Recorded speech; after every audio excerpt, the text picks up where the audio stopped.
Hey, salut à tous, bienvenue dans cette nouvelle vidéo. Aujourd'hui, on va parler de dopage technologique en athlétisme et uniquement en athlétisme parce qu'il y a quand même pas mal de trucs à dire. Donc on reparlera sûrement de natation, de cyclisme ou d'autres sports dans une prochaine vidéo sur le sujet. Du coup, on va voir quelques petites évolutions technologiques du côté de chez Nike. On fera également un petit point règlement pour voir ce qui est légal ou non. Et je finirai par donner mon avis sur le sujet à la fin de la vidéo. Bon, pour revenir sur le terme de dopage technologique, pour simplifier, c'est le fait d'accroître les performances sportives par le biais d'évolution technologique. Et si on emploie le terme de dopage, c'est que c'est pas toujours très légal ou alors que c'est quand même assez controversé. Du coup, en athlée, la seule chose que l'on va pouvoir faire évoluer technologiquement, ce sont les chaussures, donc les running ou les pointes. Du coup, pour ceux qui ne savent pas ce que c'est, des pointes, c'est ça, c'est des chaussures qui sont assez légères, voilà, sans se mêler avec juste une plaque dure comme ça, et des pointes en dessous pour accrocher la piste. Donc ça, c'est un modèle pour le sprint, et ça, c'est un modèle plus pour le saut. Donc voilà, c'est le même principe avec toujours les pointes en dessous. Après, la chaussure change un petit peu. Mais bon, enfin, ça fait longtemps que je les ai pas mises, ça me manque un peu quand même. Et depuis quelques années, bon, le marché il a quand même pas mal évolué, notamment grâce aux trois équipementiers principaux qui sont Nike, Adidas et Puma, le classique. Même si Nike et Adidas sont quand même un petit peu au-dessus. Mais c'est Nike qui s'est particulièrement fait remarquer en 2016 avec les premiers prototypes de running qui étaient censés faire courir plus vite. Toute la gamme Nike Vaporfly intègre en fait une plaque en fibre de carbone au milieu de la semelle, qui est associée à une mousse un peu spéciale, un coussin d'air, voilà. C'est vraiment cette plaque de carbone qui est au centre en fait, qui est l'élément principal de la chaussure. Tout est basé autour de ça. Et tout est vraiment conçu pour faire l'effet d'un ressort quand on court. Et pour mettre en avant ces fameuses chaussures, Nike mise quand même très fort sur la communication et tout ce qu'il y a autour. Et donc en 2017, Nike a organisé un événement avec le Kenyan Eliud Kipchoge dans le but de briser la fameuse barre mythique des 2 heures au marathon. Donc tout ça sur le circuit de Monza en Italie, où une équipe de coureurs en fait se relayait tous les 5 km pour pouvoir lui servir de lièvre et du coup essayer d'aller le plus vite possible. Mais ils ont malheureusement échoué en faisant 2 heures et 25 secondes, ce qui reste quand même juste énorme en fait comme performance. Donc tout était vraiment organisé pour la performance, pour aller chercher ce fameux chrono. Et du coup, ils ont recommencé ça en octobre dernier avec une paire de chaussures qui n'était pas encore commercialisée. C'était seulement un prototype où là, il y avait 3 plaques de carbone dans la chaussure, donc toujours plus déjà. Et le modèle, c'était les Nike Zoom Air Alpha Fly Next %, il me semble. Bon, c'est un nom un peu compliqué pour au final une chaussure, mais bon. 1 heure, 59 minutes et 40 secondes. C'est le temps qu'il a mis à parcourir les 42 km 195 du marathon.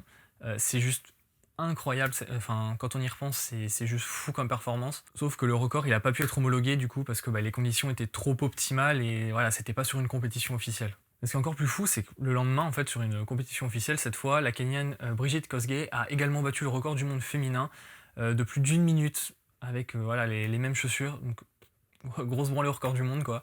Et dans les semaines qui ont suivi, il y a énormément de coureurs qui ont également battu leur record, ou même certains records continentaux, sur d'autres courses sur route, comme sur 10 km principalement. Donc là, on peut vraiment se poser la question sur l'effet de ces chaussures, quoi, et même sur leur légalité ou sur la moralité vis-à-vis des autres athlètes. Ça pose quand même pas mal de questions. Donc ça, c'était pour le côté route. Mais si on revient sur les pistes d'athlètes, là, Nike fait aussi très fort. Donc en février dernier, Nike a également présenté ses nouveaux modèles de pointe pour les JO de Tokyo, qui ont malheureusement été reportés. Et là, ma seule réaction, ça a été juste waouh. Genre, regardez, ça c'est des pointes de sprint classiques. Quand on voit le modèle de Nike, leur nouveau modèle de pointe de sprint, waouh, ça fait rêver quoi. Franchement, c'est, je sais pas, il y a un petit air un peu futuriste et c'est genre, on se dit, ok, là il y a du lourd. Du coup, ça c'était leur pointe de sprint, mais ils ont également du coup sorti leur pointe de demi-fond, des nouvelles running encore plus performantes et des chaussures d'entraînement. Donc ces pointes, elles reprennent toutes la même base avec la plaque de carbone au milieu. On retrouve également à l'avant de la chaussure deux petites poches d'air Nike Air Zoom et également la même mousse un peu ressort sur le reste de la semelle. Et du coup, si ces chaussures font gagner ne serait-ce qu'un ou 2 dixièmes, comme elles le prétendent sur 100 mètres, ça serait juste énorme, ça serait un avantage vraiment considérable par rapport aux autres. Et là, ok, ça serait chaud.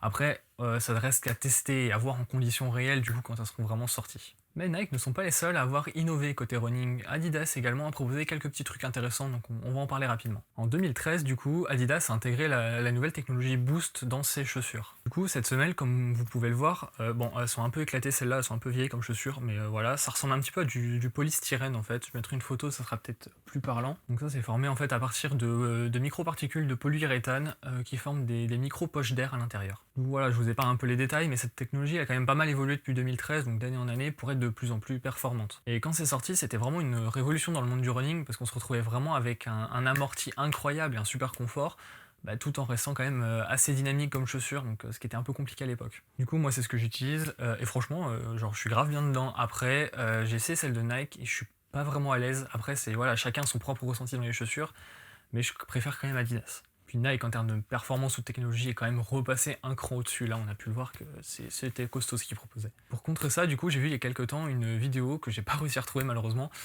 où Adidas met en scène en fait un prototype de chaussure où quand il la prenait et qu'il faisait ça, la chaussure littéralement a décollé, en fait, a traversé toute une table. Bon, là, je le fais sur ma main et la chaussure est usée, et puis voilà. Mais voilà, là, saute un petit peu.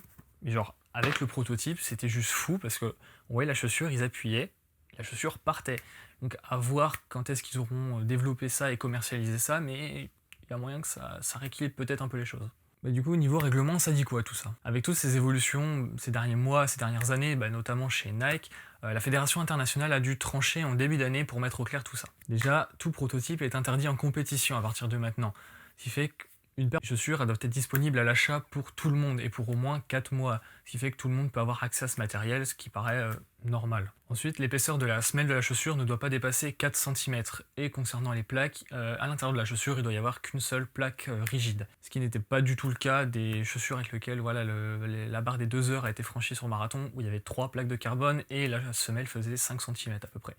Donc rien de légal. Bon, du coup, on a pu voir quelques petites évolutions technologiques dans cette course à la performance, mais j'ai vraiment du mal à me faire un avis en fait sur tout ça. D'un côté, c'est fou l'évolution qu'on a pu avoir ces dernières années, et voilà ce qu'on a pu créer pour repousser les limites de la performance ou pour briser des barrières. En fait, on pousse sans cesse voilà, à la recherche et à faire toujours plus, et je me demande vraiment dans les années à venir ce qu'on va pouvoir créer et jusqu'où on pourra aller. Mais est-ce que d'un autre côté, ça serait pas trop faciliter la performance ou faire espérer faire de meilleures perfs ou gagner du temps avec du simple matériel, quitte à oublier tout le travail qu'il peut y avoir derrière. Et même quand on se met à la place des autres athlètes qui n'ont pas forcément accès à ce matériel parce que soit ils n'ont pas de sponsor ou même pas du tout les moyens, parce qu'à mon avis c'est du matériel qui va coûter quand même très cher, on peut se poser la question voilà, de la concurrence déloyale, ou je sais pas, mais c'est pas vraiment équitable dans ce genre de cas. Il y a vraiment le pour et le contre sur ces évolutions. Après là on a pas mal parlé de course et de sprint, mais moi étant sauteur, je me demande si un jour on va pas voir arriver Nike avec une nouvelle paire de chaussures, pareil, qui ferait sauter plus loin avec une semelle un peu ressort ou je sais pas. Et je suis sûr qu'ils travaillent là-dessus. Déjà pour le basket, ils ont annoncé une paire de chaussures qui améliorerait la détente. Donc on se dit qu'en athlétisme, ça pourrait vite arriver. Il y a tout de même un truc où il va vraiment falloir faire attention, je pense, c'est sur les limites du corps humain. Parce que si des chaussures comme ça peuvent faire aller plus vite, il va falloir que le corps suive aussi sur le long terme. Parce qu'on repousse vraiment nos propres limites, et c'est pas donné à n'importe qui de pouvoir maîtriser ça correctement sans se blesser. Enfin, on verra d'ici quelques mois, quelques années, où tout ça nous mènera et comment vont évoluer les performances. Et seules les ligues ou les fédérations officielles peuvent trancher et dire si oui ou non utiliser tel ou tel procédé est autorisé ou légal ou non. Bon, je vous remercie d'être resté jusqu'à la fin, n'hésitez pas à me donner votre avis dans les commentaires. Et si ça vous a plu, je referai d'autres vidéos sur le même sujet, sur d'autres sports, donc comme la natation ou le cyclisme par exemple. Donc n'hésitez pas à liker la vidéo, à vous abonner, et moi je vous dis à bientôt pour une prochaine vidéo. Allez, salut!